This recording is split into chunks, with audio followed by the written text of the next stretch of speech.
오늘은 사생아로 태어나 즉위 초반부터 거란의 침입을 받고 여러 가지 어려움을 겪었으나 극복하고 고려가 전성기로 가는 길을 닦은 고려의 제8대 왕 현종에 대해 알아보려고 합니다. 현종은 태조 왕건의 직계 후손이지만 사생아로 태어났습니다. 아버지는 안종으로 추존되는 왕후이며 어머니는 경종의 왕비이자 성종의 친누이인 헌정왕후였습니다. 경종이 죽고 사저에 나가 살던 헌정왕후는 왕후과 서로 왕래하다가 사랑에 빠져 관계를 맺었고 아이를 임신하게 됩니다. 이 사실을 헌정왕후의 가인들이 소동을 피워 성종에게 알리게 되고 성종은 숙부께서 대의를 범했기 때문에 유배 보내는 것이니 애태우지 마십시오 라고 말하며 왕욱을 유배 보내는데 기록에 따르면 왕욱의 집이 왕후의 집과 서로 가까워 오가면서 정을 통하였는데 산딸이 가까워와도 사람들이 감히 말하지 못하였다. 왕후가 왕욱의 집에 머물자 그 집안 사람들이 장작을 뜰에 쌓아놓고 불을 질렀다. 불길이 솟아오르자 백관이 불을 끌어 달려오고 성종도 급히 와 안부를 물으니 결국 집안 사람들이 사실대로 알렸으며 이에 왕욱을 유배 보냈다. 왕욱의 유배 소식을 들은 헌정왕후는 충격을 받은 채 집으로 돌아왔고 문 앞에 버드나무 가지를 휘어잡으면서 아이를 낳았지만 결국 세상을 떠났습니다. 성종은 자신의 친조카인 왕순을 보모에게 맡겨 개경에서 기르게 하다 자신을 보며 아빠라고 부르는 왕순을 가엾게 여기면서 귀양지에서 지내던 왕욱에게 보내 같이 살게 해주고 대량원군이라는 자기를 내려주지만 얼마 지나지 않아 친부인 왕욱이 병사하고 외삼촌인 성종도 병으로 세상을 떠나면서 계령군 목종이 즉위하는데 이때부터 왕순은 정치적인 견제에 시달립니다. 목종이 즉위한 후 외척인 김치양과 간통을 하며 성년이 된 목종을 억누르고 섭정하는 등 나라의 실세 행세를 하던 천추태후는 김치양과의 사이에서 낳은 아들로 보위를 잇게 할 생각이었고 사생아였지만 엄연한 왕족이면서 태조 왕건의 직계 후손인 왕순이 걸림돌이 되자 천추태후는 왕순을 강제로 머리를 깎게 한 뒤 절의 승려로 보내버리고 독이 든 음식을 보내 먹게 하거나 자객들을 보내 왕순을 제거하려 하지만 목종이 천추태후의 음모를 눈치채고 왕순을 지키기도 했으며 신열사의 주지인 진관도 땅굴을 파서 왕순을 숨기고 그 위에 침대를 설치해 왕순을 보호하면서 왕순은 여러 차례 목숨을 건질 수 있었습니다. 1009년 강조는 정변을 일으켜 목종을 나라를 양보했다는 뜻의 양국공으로 강등하여 폐위한 뒤 법왕사로 내쫓아버리고 왕순을 즉위시키는데 왕순이 즉위하기 전에 지은 시들을 보면 왕이 우연히 시냇물이라는 제목의 시를 짓기를 대군봉에서 흘러나온 한 줄기 물이 만리나 떨어진 큰 바다로 가는 길 통한다네. 흐르는 물이 바위 아래 있다고 말하지 말라. 머지않은 시일에 용궁에 도달하리라. 또 왕이 작은 뱀이라는 시를 읊기를 약방 난간의 꽈리 튼 작고 작은 새끼 뱀 온몸에 붉은 비단 두른 듯 절로 찬란하네. 너무 오래 화림 아래 있다고 말하지 말라. 하루아침에 용이 되는 것은 어렵지 않으니 라는 두 수의 시가 기록되어 있는데 왕순 또한 보위에 야심이 있었던 것을 짐작할 수 있습니다. 즉위한 현종은 하교를 내리면서 거란의 사신을 보내 거란의 즉위를 알리고 거란태후 생일을 축하하는 사신을 보내는 등 외교에 힘을 쓰고 기생학교였던 교방을 없애고 궁녀들을 내보냈으며 희귀한 동물들을 풀어주고 사면령을 내리는 동시에 문무관료를 재편하고 세금과 요역을 경감해 주었고 군량을 비축하고 과선을 만들어 동북쪽 해적을 방비했으며 성종의 딸을 왕비로 맞아들이는 등 내부의 행정에도 힘을 썼습니다. 그러나 보위에 오른 뒤 얼마 지나지 않아 또다시 시련이 닥쳐오는데 현종 2년 거란 성종이 강조의 정변을 구실로 침략을 감행해오자 현종은 외교적으로 무마하기 위해 사신을 여러 차례 보냈으나 성공하지 못했는데 거란의 고려 침공 명분은 정변을 일으켜 목종을 시해한 강조의 죄를 묻겠다는 것이었으나 실상은 북송과의 통교를 저지시키기 위함이었기에 현종의 외교는 성공하지 못했고 결국 제2차 고려거란 전쟁이 일어납니다. 전쟁이 발발하자 현종은 강조를 행영도통사로 삼아 전쟁 정권을 맡깁니다. 강조는 전투 초반에 거란군을 몇 차례 물리쳤으나 통주 전투에서 대패하여 고려군 전사자가 3만 명 발생하면서 와해되어 버리고 맙니다. 고려군이 대패했다는 소식을 접한 현종은 즉시 동북면의 군사들에게 명령하여 서경을 방어하라고 지시하면서 동시에 거란 성종에게 거짓 항복 사신을 보내며 동북면의 군사가 서경에 도착할 시간을 벌어들이지만 지체문이 패배해 개경으로 내려와 서경의 상황을 전하자 강감찬의 권유로 지체문의 호종을 받으며 남쪽으로 피난을 갑니다.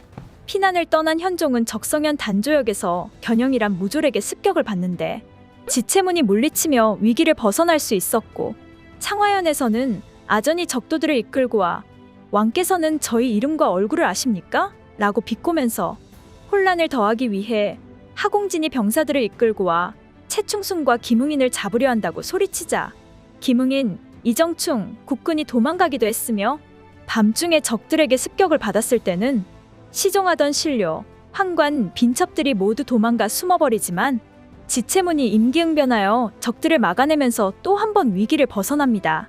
이후 현종은 하공진을 만나 하공진의 건의대로 하공진을 거란 진영에 보내 강화를 요청하지만 하공진이 잡혔다는 소식을 듣고 현종의 몽진 일행은 두려움에 떨며 모두 흩어져 달아나기도 했으며 호종하던 신료였던 유종과 김웅이는 현종을 속이고 도주하기도 했습니다. 몽진 행렬이 공주에 이르렀을 때는 공주 절도사 김은부가 현종을 환대해주기도 했지만 전주에서는 전주 절도사 조용겸이 현종 일행을 억류하려는 것을 지체문이 다시 한번 막아 위기를 벗어나기도 했습니다. 현종의 몽진은 고난에 고난을 거듭했고 중간에는 왕후를 버려두고 뛰는 경우도 있었으며 창화현에서 하공진을 만나 현종의 표문을 전할 때 당시 현종의 몽진 일행은 창화현에서 멀지 않은 거리에 있었고 하공진이 창화현 관하에 도착하기 전에 거란 선봉과 마주쳤는데 이때의 거란 선봉과 현종의 거리는 10여 리에 불과했다고 합니다. 만약 거란의 선봉이 하공진의 말을 믿지 않고 현종의 일행을 추격했다면 조선시대 인조가 청태종에게 머리를 조아렸던 삼전도의 굴욕과 같은 상황이 벌어졌을 수 있었습니다. 현종은 거란의 2차 침입 내내 전주, 광주, 나주를 전전하면서 무사히 몽진을 마치고 공주에서 새 장가를 들기도 했지만 몽진 도중에 온갖 반란에 휘말리고 고초를 당하면서 피난을 가는 도중에 도와준 사람이 나주 백성들과 공주 절도사인 김은부 딱 한 명이었다고 합니다. 현종이 몽진 도중 지방 호족들에게 신변의 위협을 받기 일쑤였던 이유는 강력한 중앙 집권제였던 조선과 달리 당시 고려는 지방분권이었고 호족들의 세력이 막강했기 때문이 가장 컸습니다. 또한 현종을 위협했던 아전도 현종 호위 금군이 겨우 50명에 불과했기 때문에 자기 자신의 가병만 가지고 현종을 위협했을 가능성이 높습니다. 이후 나주에 도착해 지내던 현종은 거란군의 철수 소식을 하공진의 서신을 받고 알게 되면서 개경으로 돌아오는 길에 공주에 머물면서 김은부의 큰딸을 왕비로 맞아들였고 개경에 도착한 현종은 자신을 끝까지 호종한 신료들과 제2차 고려거란 전쟁에서 활약했던 신료들에게 관직과 포상을 내려주면서 전사한 사람들의 유해를 수습하고 제사도 지내주지만 전쟁 중에 거란군에게 항복하거나 도망갔던 자들의 처벌은 제대로 이루어지지 않는데 개인적인 생각으로는 탁사정과 조용겸 등 전쟁 중에 죄를 지은 자들을 바로 처벌하지 않은 가장 큰 이유가 전쟁이 끝난 지 얼마 지나지 않은 고려의 내정을 안정시키는 것이 첫 번째라고 생각했던 것으로 추측됩니다. 이후 탁사정을 강조에게 가담했다는 죄목으로 유배를 보내고 몽진 도중 죄를 지은 전주 절도사 조용겸 등을 유배 보냈으며 적에게 항복한 유원경의 처자를 유배 보내기도 합니다. 제2차 고려거란 전쟁이 끝나고 난 뒤 현종은 진정한 고려의 군주로서 본격적인 통치력을 발휘하기 시작하는데 다가올 거란과의 일전에 대비해 군사력을 키우고 나라를 정상화시키기 위해 부단히 노력합니다. 동여진 해적이 경주를 침략하자 이를 막아내고 동해안 남부의 성들을 축성했고 대대적으로 수군을 양성하고 수군을 지휘할 도부서를 설치했으며 수군을 계속해서 증강시키기도 했습니다. 또한 계속해서 거란에 사신을 보내며 외교적인 활동을 지시했고 국가적 위기를 극복하려는 목적으로 초조대장경이 발언되었으며 거란의 2차 침략 이후 부국강병을 이루기 위해 농업이 우선이라는 판단을 하고 수공업 장인들을 감축하고 농업에 종사시키도록 했으며 개경이 함락되어 궁궐이 불타고 태조부터 목종까지의 기록이 모두 소실되자 7대실록 편찬을 시작하고 성종대 지방정책을 이어 제대로 정비되지 않았던 고려의 행정망을 구축하기 시작합니다. 1012년 최사위가 12주의 절도사를 오도호 75도 안무사로 대체할 것을 건의하자 현종은 이를 그대로 실행하지만 오랜 기간에 걸쳐 점차 실행되다가 고려 건국 100주년이 되는 1018년에 전국의 사도호부, 팔목, 56지주군사, 28진장, 20현령을 두면서 성종 때 12목을 설치하며 파견했던 12명의 지방관의 수가 현종대에는 116명까지 확대되어 고려 지방제도가 점차 완성되어 갑니다. 또한 현종은 호족의 힘을 약화시키고 임금의 권한을 강화시킨 후 오도양계 체제인 경, 목, 도호, 군, 현, 진이라는 체계적인 군현제를 확립시키는데 현종은 각 군현 호장들을 비롯한 향리들의 정원도 규정했으며 향리들의 공복도 제정해 조정의 관리라는 이미지를 심어주는 동시에 힘이 줄어든 호족 세력의 반발을 달래기 위해 호족의 자제들에게 과거옹시 자격을 부여했으며 1022년에는 향리들에 대한 호칭을 개정해 왕권을 바탕으로 한 중앙집권적인 정치체제를 확립하게 됩니다. 제위 20년째인 1029년 현종은 강감찬의 건의를 받아들여 범위가 작아 적의 침공에 함락되기 쉬운 기존의 나성의 방식 대신 거대한 나성을 쌓아 올리는데 이 공사를 이자림에게 맡겼으며 상과 평지, 강, 개경시가지를 모두 둘러싼 이 새로운 나성은 이후 조선 왕조의 한양도성 건축에도 영향을 미쳤고 정부기관만 감쌌던 기존 나성과는 다르게 개경 대부분의 범위를 감싸면서 수도의 방어력을 크게 증강시켰으며 나성, 황성, 궁성 순으로 이어지는 도성제를 따르면서 인공적으로 직사각형 구조를 가지는 중국 왕조와는 다르게 고려는 자연을 최대한 파괴하지 않은 형식으로 지어 중국과 차별되는 도성 체계를 구축했으며 개경 주변 13개 지역을 묶어 경기를 설치하였는데 이 경기는 오늘날 경기도의 근원이라고 합니다. 하지만 현종에게도 최대의 과오이자 실책으로 볼 수 있는 사건이 일어나는데 거란의 제3차 침공을 대비하던 중 일어났던 기문, 최질의 난이었습니다. 기문과 최질의 난으로부터 불과 2년 뒤에는 거란의 성종이 강동 6주를 무력으로 탈환하겠다고 공식적으로 발표하기도 했으며 거란의 2차 침략이 끝난 직후부터는 거란과의 국지전을 계속 벌이던 중이었습니다. 그럼에도 불구하고 황보유이와 장현우를 비롯한 문신들이 당시 중앙군대인 경군의 영업전을 자기들의 녹봉으로 충당하는 최악의 수로 해결하려 하는 것을 현종은 제지하지 않으면서 결국 사실상 전시 상황임에도 화가 난 기문과 최질이 주도하여 불만이 폭발한 무신들을 모아 반란을 일으켰고 이들은 자신들의 녹봉을 빼앗아간 장현우와 황보유이를 채찍으로 두들겨 팬 뒤 귀양 보내고 6품 이상의 모든 무관들에게 문관직을 겸할 수 있도록 현종에게 요구하며 어사대와 삼사를 각각 금오대와 도정서로 바꿔버리면서 권력까지 모두 장악합니다. 몇 달 뒤 현종은 이자림이 올린 계책에 따라 무신들을 모두 서경의 장락궁에 초청해서 연회를 베푼 사이에 반란 주동자인 김운, 최질 등 술에 취한 장군들 19명을 모두 숙청해버리면서 나는 끝나게 되는데 현종은 숙청한 19명 이외에 가족들은 한 명도 처형하지 않았고 아들과 형제들은 고향으로 돌려보내고 등용문을 막아버리는 선에서 마무리하며 무관에 대한 예우도 개선하여 전몰자에 대한 예우를 높여주고 거란과의 전쟁에서 전사자에 대한 보상도 크게 늘리면서 병사들까지도 포상합니다.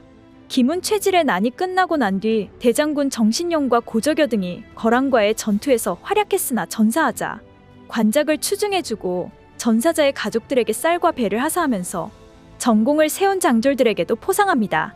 1018년 거란의 동평왕 소배압이 황실 최정의 기병으로 이루어진 10만 대군을 앞세워 다시 고려를 침공하면서 제3차 고려거란 전쟁이 시작되는데 이때에는 이미 왕권을 튼튼히 하고 고려의 진정한 왕으로 거듭난 현종과 강감찬을 필두로 한 고려군이 거란을 상대할 준비를 끝마친 상황이었습니다. 현종은 강감찬을 필두로 고려군을 모두 북쪽으로 보내 거란군을 막으려 했으나 소배압은 고려군의 공격을 감수하면서 그대로 진격하여 개경 백여리밖까지 접근해왔는데 소배압이 마주한 것은 거란의 재침을 대비해 만든 요새와 현종의 청야전술로 인해 쌀 한 톨, 집 한 채 없는 폐허, 수도에서 결사항전하는 현종과 군대 그리고 백성들이었습니다. 이에 소배압은 현종에게 철수한다는 거짓 사실을 알려 안심시키고 몰래 거란군 300명을 보내 개경에 잠입시키려 하지만 현종은 고려군 100명을 금교역으로 보내 역으로 거란군 300명을 전멸시킵니다. 작전을 실패한 소배압은 전멸을 피하기 위해 후퇴하게 되고, 후퇴하던 소배압은 귀주에서 고려의 주력군을 만나 목숨만 부지한 채 겨우 거란으로 돌아가게 됩니다. 귀주에서 대승을 이룬 강감찬을 현종이 직접 영파역까지 나아가 맞이하고 금으로 만든 꽃을 머리에 꽂아주며 승리를 기념해 영파역을 흥이역으로 고쳐 부르도록 하기도 했으며, 3차 고려-거란 전쟁이 끝난 후 현종은 형식적이나마 거란의 사대에 예를 갖추며 하루빨리 전쟁을 종식시켜 백성들이 더 이상 고통받지 않게 하기 위해 노력합니다.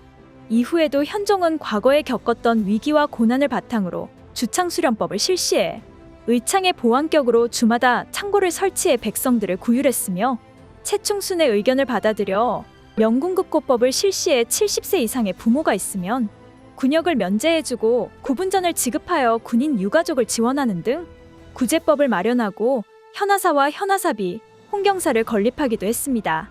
1031년 현종은 세상을 떠나는데 우연의 일치인지 같은 해에 거란의 성종 강감찬도 세상을 떠났다고 합니다. 현종은 전쟁의 위기를 극복한 것뿐 아니라 다양한 분야에 걸쳐 여러 제도의 기틀을 확고히 다지는 업적을 쌓았습니다. 또한 현종 통치기에는 현종의 통치력을 뒷받침할 수 있는 유능한 인재들이 많았는데, 현종은 그들을 적재적소에 잘 배치하였고 강압적이고 공포스러운 분위기의 복종이 아닌 뛰어난 능력과 훌륭한 인성을 바탕으로 문무 관료들과 긴밀한 교류를 통해 깊은 유대 관계를 형성하고 평화로운 분위기에서 자발적인 복종을 이끌어냈습니다. 그 예시로 현종의 가장 큰 실책으로 평가되는 기문 최질의 난에서조차 주모자들은 현종을 폐위하지 않고 어떠한 감시도 붙이지 않았다고 합니다.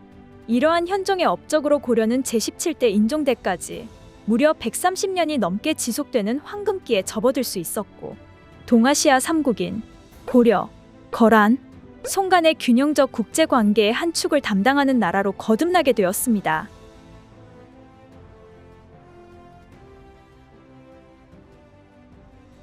영상이 유익하셨다면 구독과 좋아요 부탁드립니다. 감사합니다.